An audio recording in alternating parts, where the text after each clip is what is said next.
My name is Ben. I'm 22 years old from Long Beach, California, and I'm a queer brown sissy boy.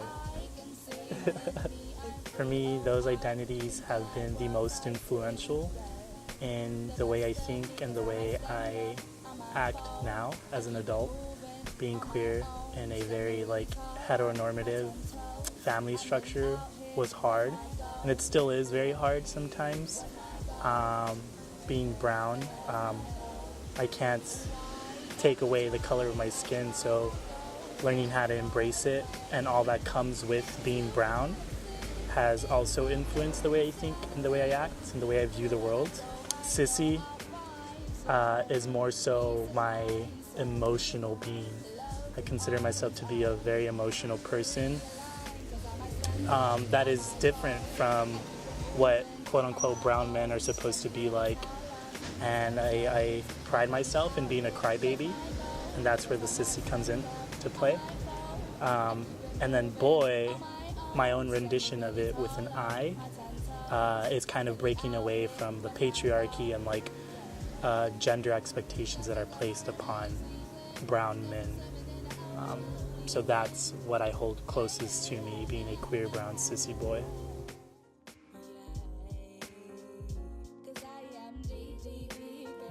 Yeah, I think definitely allowing men to express their emotions and creating a space in which feelings can be discussed in a safe way. I think growing up, I never saw that. The only type of expression that I saw growing up was aggression and violence. And obviously that's not the healthiest way to express feelings. So I think really allowing men to not be shamed or kind of be associated with weak or other just for expressing their feelings. Allowing the same for women as well. Most of the women in my family have been hardened by the patriarchy and by toxic masculinity, so even trying to have a discussion with my mom about feelings is kind of hard sometimes too, because she just doesn't get why I'm so weak.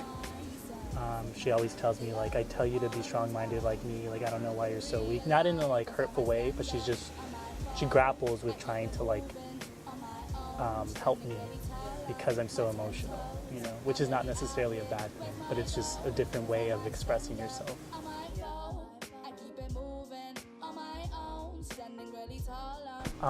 Well, I didn't come out of the closet until I was 18. It was my first semester of college. And at that point, I was just angry all the time. And I would kind of just avoid any type of interaction with my mom specifically, and I would lock myself in my room. Or if I did have an interaction with her, it would be very aggressive.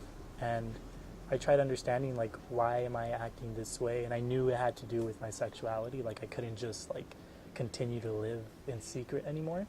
So there came a point where she reached out and she told me that I could tell her anything that I wanted to and that she loves me.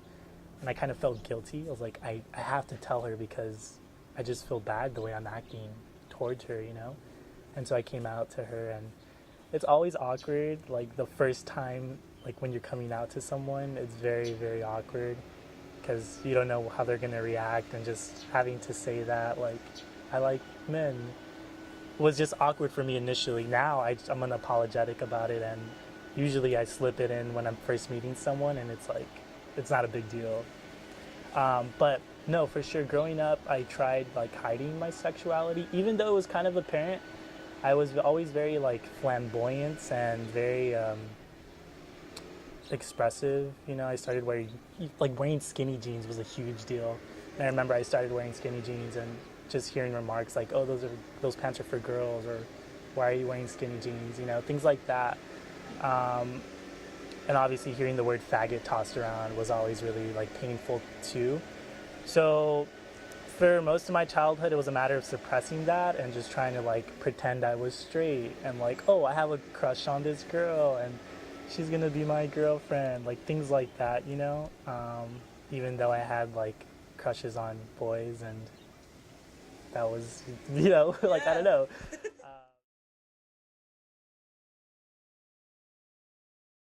As a kid, I don't think I ever thought about it because I did have some experiences in which I guess like I made out with other boys when I was younger, and I thought nothing of it. It just felt natural to me, but I never saw it as an issue or something that wasn't done commonly. I think it's when I was in high school is when I started really questioning not necessarily questioning because I already knew I was gay, but really it became more apparent, my identity, and deciding whether I wanted to like be open about it or suppress it, is what I dealt with in high school, and I obviously took the route of suppression. I think because at the time my dad was still in the photo, was still involved, because I don't have a relationship with my dad no longer. So I think having him around made it really difficult because he's very machista and like violent and aggressive. So for sure having him around, and not having my mom around as often because she would work so much. So I don't know. I just I thought that it would probably be easier to just leave that alone and not have to deal with it. So I definitely knew that I was different. I knew that it wasn't like, okay, like this is not, I don't want to say it's not normal, but it's just not common, I guess, So, but I think it did give me an advantage though, having to hide my identity, because I can understand people now and what they go through, like in a better way, I guess, because I was put in a position in which I had to kind of like hide and not really be true to myself. So it did give me like the ability to understand more and be open to other people's experiences, and that's what I'm like super grateful for.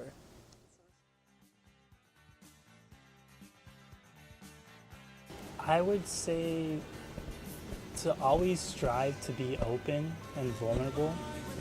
I know there's a lot of like stigma associated with that, like we don't like to come off as weak, but I think there's a lot of beauty that comes with putting your heart out there and really connecting with people on an emotional level. I think it trumps all other types of successes, I think if you're really able to connect with someone emotionally, spiritually, and be loving and understanding and caring, I think you'll die satisfied and happy.